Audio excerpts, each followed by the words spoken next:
Good morning students. Lecture number 25 है और 9.2 हमारी प्रश्नावली कंटिन्यू चली रही है और इसमें हमने 10वें सवाल तक कर लिया था। अब आ रहे हैं हम क्वेश्चन नंबर 11 पर।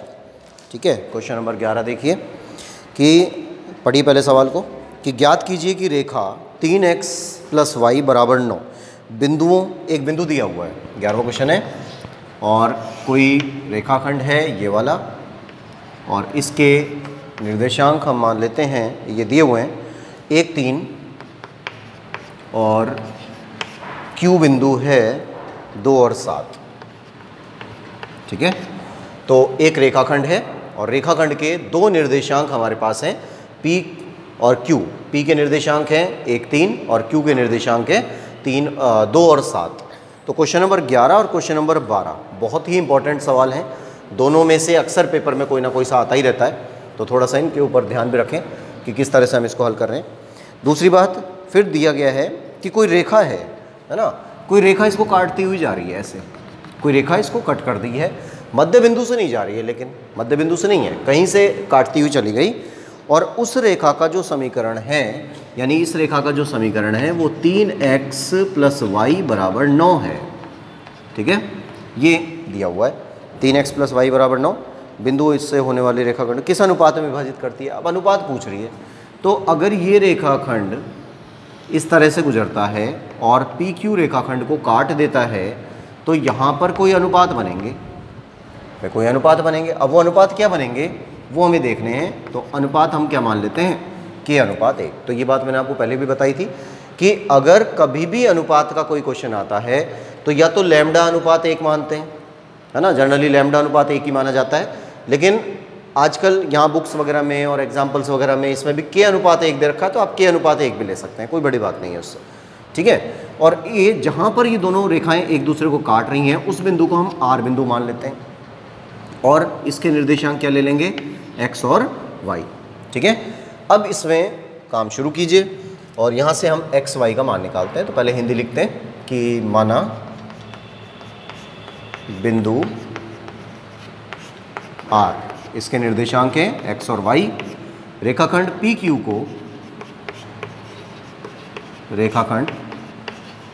को K अनुपात 1 में अंतः विभाजित करता है, अंतः विभाजित करता है। ठीक है, अब अंतः विभाजित करता है तो हम x का मान निकालते हैं। पहले x = m1x2 + m2x1 अपॉन में m1 + m2। उसके बाद में x का कोई मान है नहीं, x का मान हमको निकालना है m1 देखिए m1 क्या होते हैं, ये अनुपात m1 और m2 है ना, ये वाला तो m1 होता है और ये वाला m2 होता है, यही मान है, शुरू से करते आ रहे हैं, अब आपको याद हो गया होगा। तो m1 की जगह पे तो k चल रहा है, m2 की जगह पर 1 चल रहा है ये वाला, और x1 की जगह पर ये x1 है, ये y1 है, ये x2 है, ये y2 है। तो x1 की जगह पर 1 चल रहा है, x2 की जगह पर 2 चल रहा है। ठीक है, यहाँ तक क्लियर है। इन मानों को इसमें रखिए, तो x = m1 की जगह पर k, x2 की जगह पर 2, m2 की जगह पर 1, x1 की जगह पर 1 और बटे में m1 + m2 मतलब k + 1।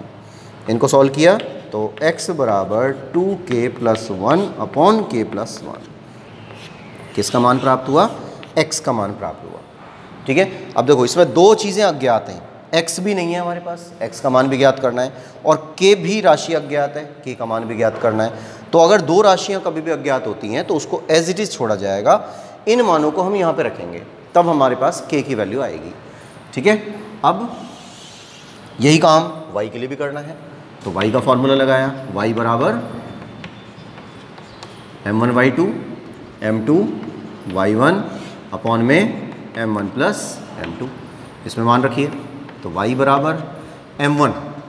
अब इनकी वैल्यूज़ जो हैं इनको यहाँ रखते हैं, m1 की जगह पर k है, m2 की जगह पर 1 है, y1 की जगह पर 3 और y2 की जगह पर 7। ठीक है, अब देखो m1 की जगह पर k आ रहा है, m1 की जगह पर k आ गया, y2 की जगह पे क्या है 7, m2 की जगह पर 1 और y1 की जगह पर 3 बटे में k+1, है ना। सारे मान रख दिए, जैसे नॉर्मली इसमें रखे थे वही सारे मान उसमें रख दिए y वाले। और अब इनको सॉल्व कर लेते हैं। तो y बराबर 7k+3 बटे k+1।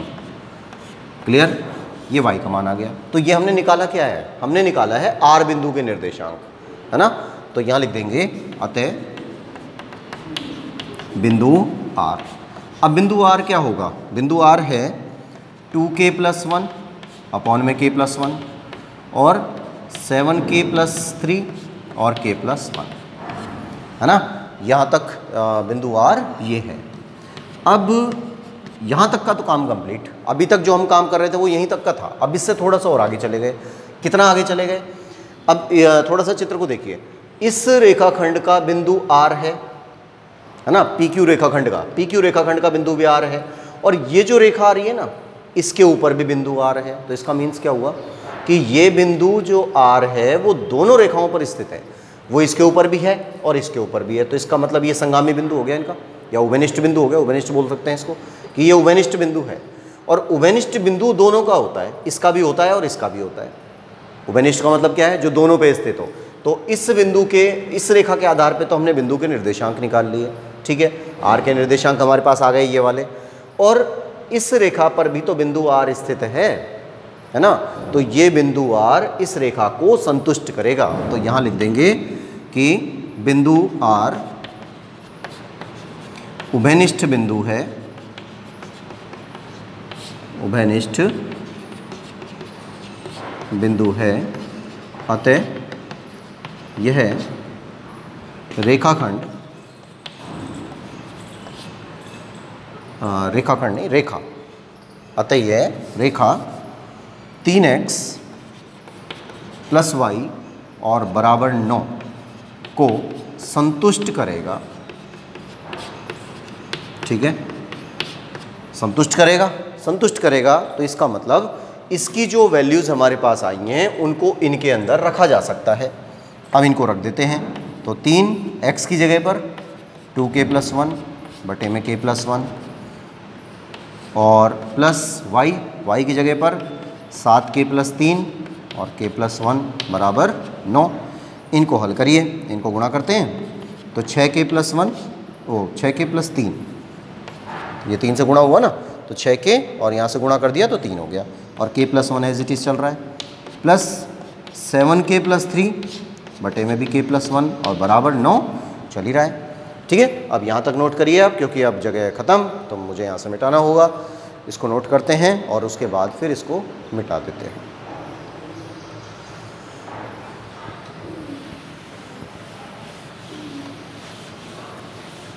अब देखिए आगे, इसमें लघुत्तम करते हैं। यहाँ वाले में k+1 के लिए k+1 दोनों में आ रहा है तो दोनों में लघुत्तम कर दिया। तो k+1 तो इधर आ गया, k+1 यहाँ आ गया, ठीक है। अब क्या करेंगे, 6k+3 प्लस 7k+3 बराबर 9, सही है ना।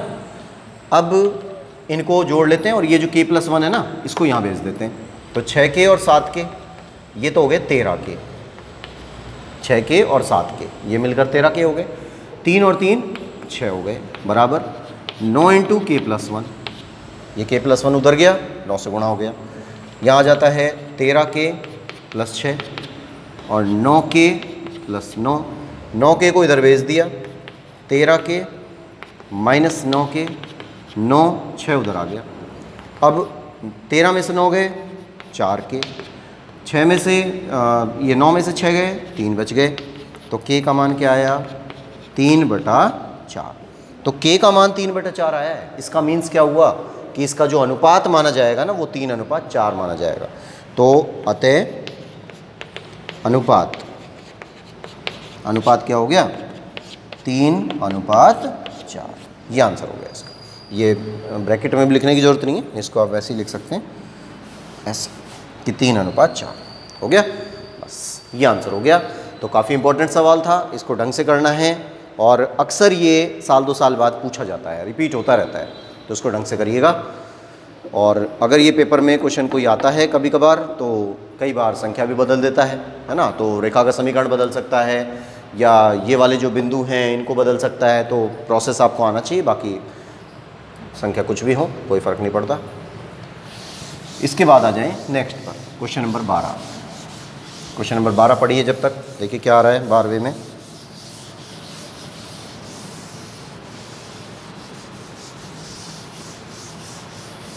इम्पोर्टेंट सवाल है 12वां भी, कई बार पूछा गया है, आ चुका है, अभी शायद साल 2 साल पहले भी आया था ये।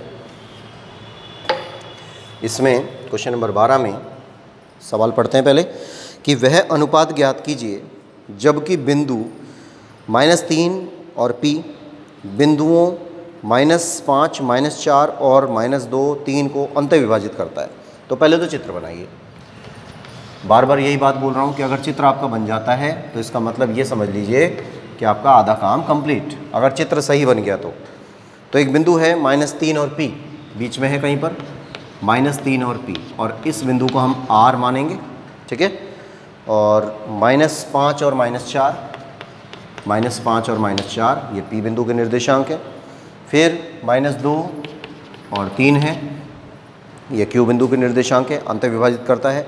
तो P का मान भी ज्ञात कीजिए। अब दो बातें हैं यहाँ पर, दो चीज़ें पूछी गई हैं कि एक तो पहले तो इस P का मान निकालना है, पहला काम तो ये है, दूसरा ये अनुपात निकालना है। तो दो चीज़ें अज्ञात है ना, तो पहले हम ये ले लेते हैं, अनुपात निकालते हैं। तो इस अनुपात को भी हम क्या मान लेते हैं, K अनुपात 1 मान लेते हैं। अब K अनुपात 1 मानते हैं तो फिर वही सिस्टम हमारा कि हमने माना कि बिंदु R,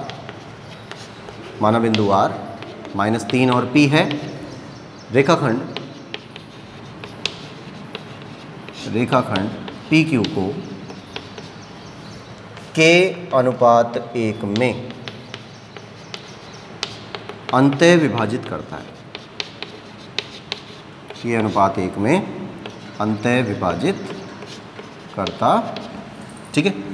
अब देखिए जब हम इस तरह से प्रोसेस करते हैं तो हम x या y दोनों में से किसी का भी मान लगा सकते हैं, है ना, x का भी मान रख सकते हैं, y का भी मान रख सकते हैं। तो x या y का जब हम मान रखते हैं, लेकिन एक कंडीशन ध्यान रखिएगा, जनरली तो ये होता है कि भाई हम x और y कोई सा भी मान रख सकते हैं, लेकिन यहाँ पे y तो है ही नहीं अभी, y की जगह पे p दिया हुआ है, तो अज्ञात राशि है ना ये, तो हम y नहीं लेंगे, क्या लेंगे इसकी जगह पर, हम लेंगे x का मान। तो यहाँ से x का मान रख दिया कि x बराबर m1 x2 plus m2 x1 upon में m1 प्लस m2, ठीक है।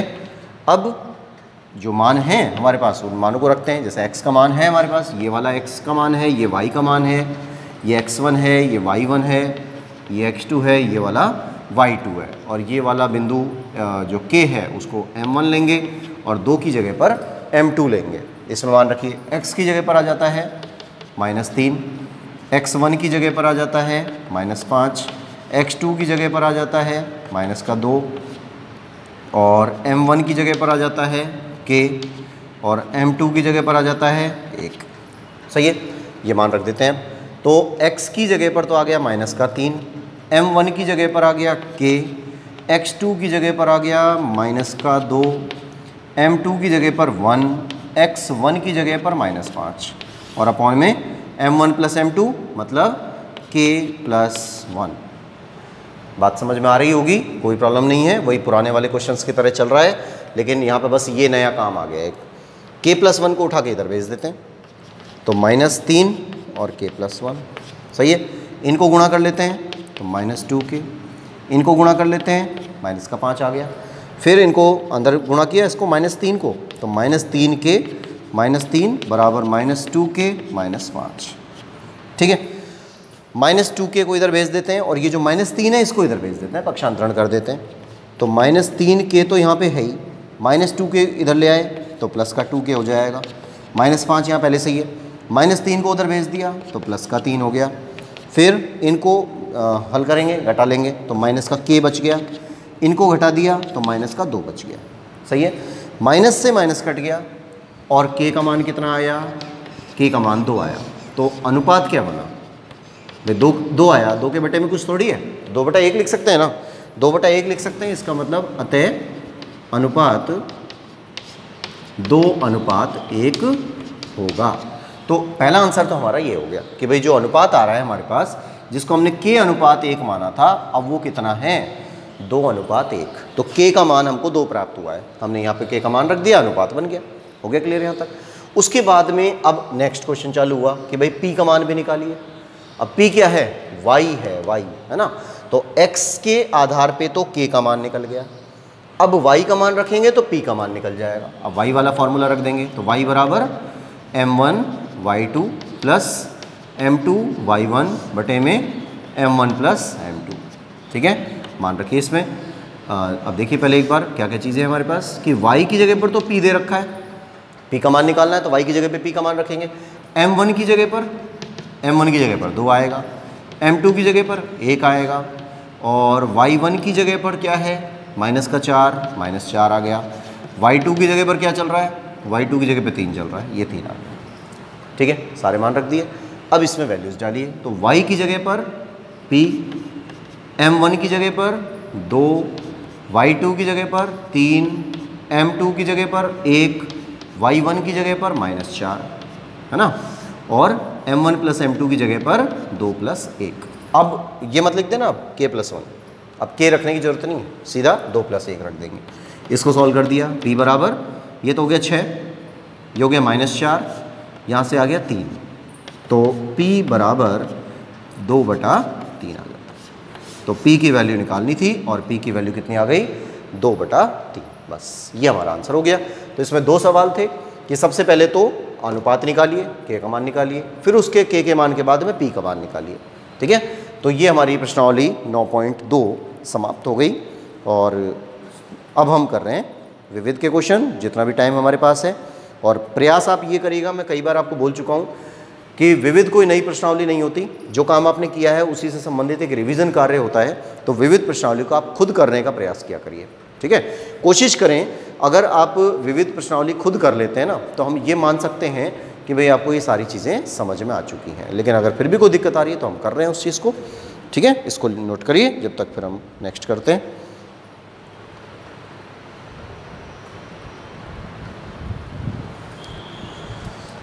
नेक्स्ट क्वेश्चन है विविध का, नवी विविध कर रहे हैं हम।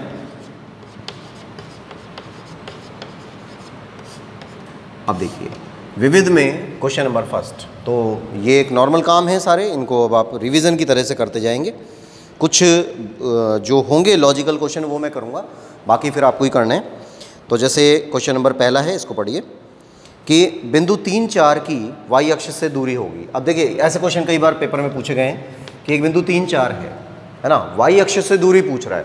तो अगर इस बिंदु को आपने ग्राफ पे अंकित किया, मान लेते हैं कि भाई 3 यहाँ आ रहा है, 4 यहाँ आ रहा है, तो इनको जब हम अंकित करते हैं तो ये बिंदु लगभग यहाँ आ जाता है, ऐसे मान सकते हैं। 3 और 4 हो गया। तो x अक्ष पे चली गई दूरी तो 3 है और y अक्ष पे चली गई दूरी 4 है ना, यही बोलेंगे। अब क्वेश्चन क्या बोल रहा है कि बिंदु 3, 4 की इस बिंदु की y अक्ष से दूरी कितनी है।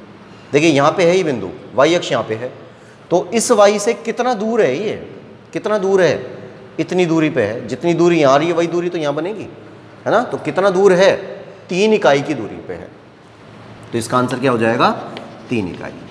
अगर उसने पूछा कि y अक्ष से कितना दूर है तो x वाला आंसर होता है, और अगर वो पूछ लेता है x अक्ष से कितना दूर है तो y वाला आंसर होता है। अब क्यों होता है, तो क्यों का जवाब आपको मिल ही गया। ठीक है, तो थोड़ा सा रटने की ज़रूरत नहीं है, केवल इसको ऐसे बना के देखें, तुरंत पता चल जाएगा। फिर नंबर 2 है कि बिंदु 5, -2 की x अक्ष से दूरी। देखिए अभी बोला है इसी बात को मैंने कि 5 और -2 की x अक्ष से दूरी पूछ रहा है। तो पहले आप इससे बनाओ, 5 x अक्ष पे आएगा, 5 यहाँ पे मान लिया, y माइनस का आ रहा है, माइनस का y यहाँ आएगा, लगभग यहाँ जाता है, तो ये बिंदु बन जाता है 5 और -2। फिर क्वेश्चन क्या बोला जा रहा है, क्वेश्चन ये बोल रहा है कि 5 -2 की x अक्ष से दूरी ज्ञात करिए। x अक्ष से, तो x अक्ष यहाँ पे है ना, यहाँ से दूरी पूछ रहा है, तो यहाँ से दूरी नीचे की तरफ आएगी, तो नीचे की दूरी यही तो है। y अक्ष पे कितना चले हैं आप, y अक्ष पे -2 चले हैं, तो आंसर -2 नहीं होगा, 2 इकाई होगा। ये जरूर ध्यान रखना है इसमें। यहाँ पर जो निर्देशांक है वो तो -2 आ रहा है ना, लेकिन दूरी जो होती है ना वो हमेशा पॉजिटिव होती है। दूरी कभी भी नेगेटिव नहीं होती। कि आपको यहाँ से अलवर जाना है, अलवर से और यहाँ तक की दूरी कितनी हो गई, 25 किलोमीटर के लगभग मान सकते हैं। तो हम ये कह सकते हैं कि दूरी 25 किलोमीटर है। हम मालाखेड़ा से अलवर गए, 25 किलोमीटर की दूरी तय की, ठीक है, और वापस आ गए। तो वापस आ गए तो आप ये नहीं कहेंगे कि -25 किलोमीटर। बात समझ में आ रही है ना मेरी, कि हम मालाखेड़ा से अलवर गए, 25 किलोमीटर दूरी तय की, फिर वापस आ गए। वापस आ गए तो इसका मतलब उल्टे आ गए, उल्टे आ गए तो माइनस थोड़ी हुआ, वो दूरी पॉजिटिव आएगी, क्योंकि जाना 25 किलोमीटर, आना 25 किलोमीटर, टोटल 50 हुए।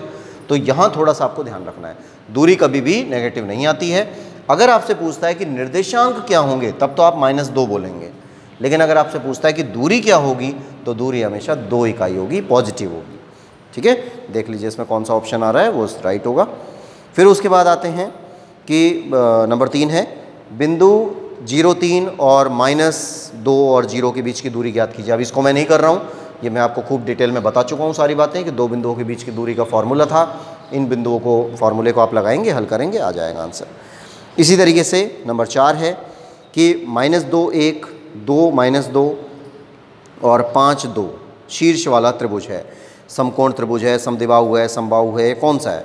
तो हम क्या करेंगे, तीनों बिंदु दे रखे हैं। सवाल नंबर कौन सा है? 4। इसको मैं कर नहीं रहा हूँ, इसको आपको खुद करना है। अब मुझे नहीं पता, देखिए त्रिभुज कौन सा है, हमें भी नहीं पता। हमने एक नॉर्मल त्रिभुज बना लिया, और त्रिभुज बनाने के बाद इसके निर्देशांक ले लिए। जैसे ABC है, यहाँ से -2 और 2 आ गए, पहला निर्देशांक हो गया। फिर -2 और 1 है, -2 और 1 हो गया। फिर उसके बाद है 2 -2, तो यहाँ से आ गया 2 -2। फिर C पे आ गया 5 और 2, तो 5 और 2 आ गया, ठीक है। ABC के मान आ गए।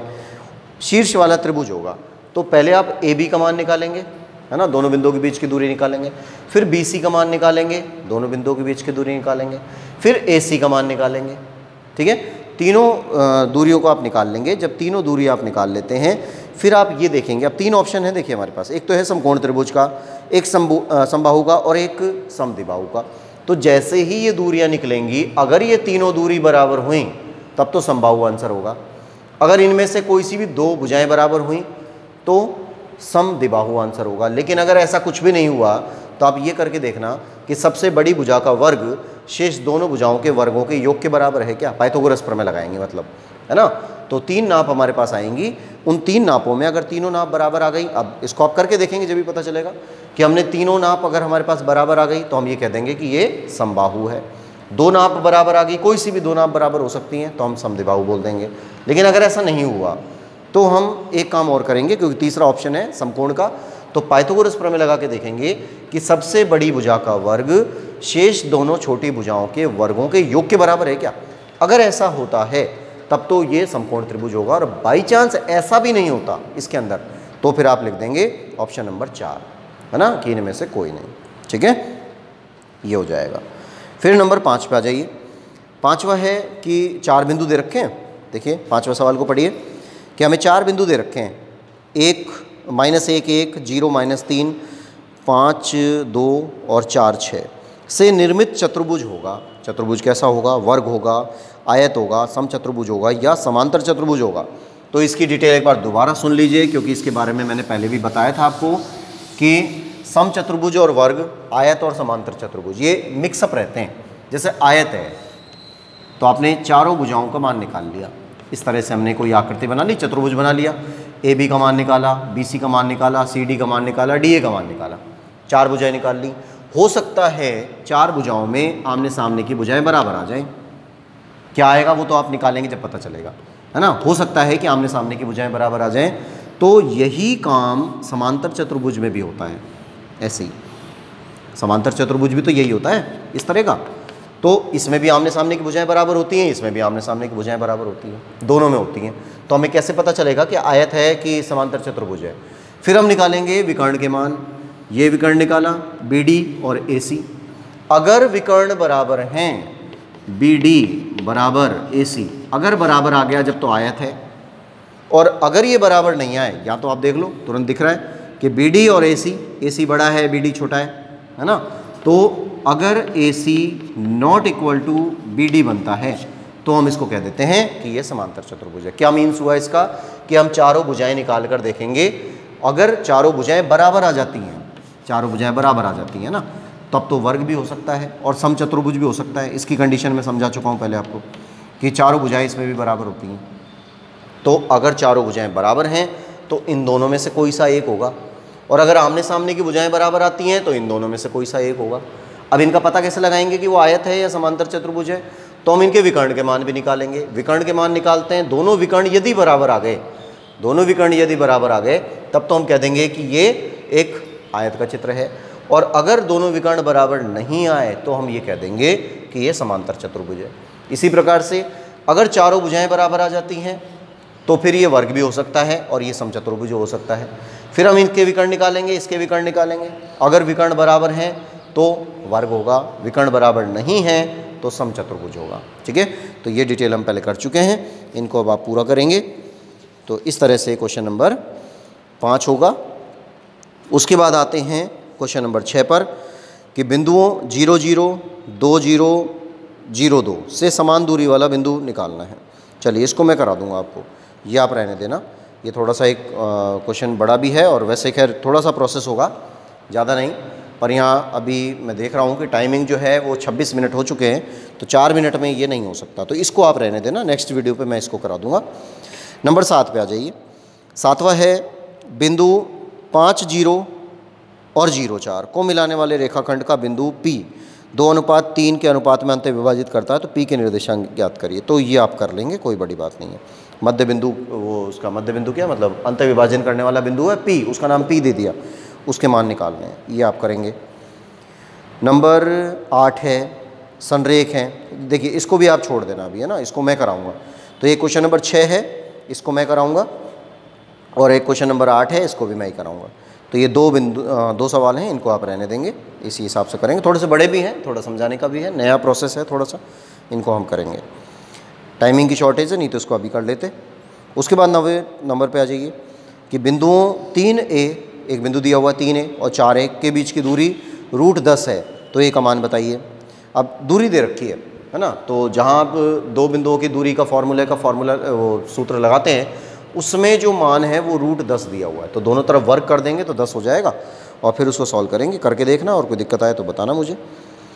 नंबर 10 है समान दूरी वाला है, ये भी आप कर लेंगे, कोई दिक्कत नहीं है। नंबर 11 है यदि एक समचतुर्भुज के शीर्ष, एक चतुर्भुज के शीर्ष 4 बिंदु दे रखें तो चतुर्भुज का प्रकार बताइए। देखिए फिर वही बात आ रही है जो इसमें बताया, चतुर्भुज ये भी है, चतुर्भुज ये भी है, ये भी है, ये भी है, सब चतुर्भुज है। तो उसने ये बोला कि चतुर्भुज का प्रकार बताइए। तो पहले तो आप चारों भुजाओं के मान निकालेंगे, AB का मान, BC का मान, CD का मान, DA का मान। फिर अगर ये आमने सामने की भुजाएं बराबर आती हैं तो इन दोनों में से कोई सा होगा, विकर्णों से पता चलेगा। अगर चारों भुजाएं बराबर आ गई तो इन दोनों में से कोई सा होगा, है ना, फिर वो भी विकर्णों से ही पता चलेगा। तो पहले विकर्ण चेक करने पड़ेंगे, जब भी पता चलेगा तो इनको आप करके देखेंगे। उसके बाद आता है क्वेश्चन नंबर 12, तो नॉर्मल है 12। इसमें ग्राफ में आपको बिंदु लगाने हैं, 5 बिंदु दे रखे हैं।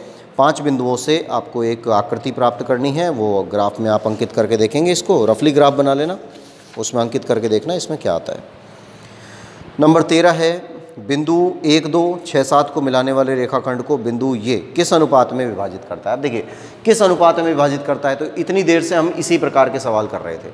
जब हमसे पूछा जाता है कि वे किस अनुपात में विभाजित कर रहा है, तो आपको अच्छी तरह पता है कि उसमें हमें K अनुपात 1 लेना है। M1 और M2 के मान हमारे पास नहीं होते हैं, उस M1 और M2 के मान की जगह पर हमें K अनुपात 1 लेके चलना होता है। ठीक है, इसको करना है। फिर नंबर 14 है कि यदि किसी वर्ग के सम्मुख शीर्ष, सम्मुख सामने आमने सामने के शीर्ष होते हैं, वो ये हैं वर्ग के, तो इसके विकर्ण की लंबाई ज्ञात कीजिए।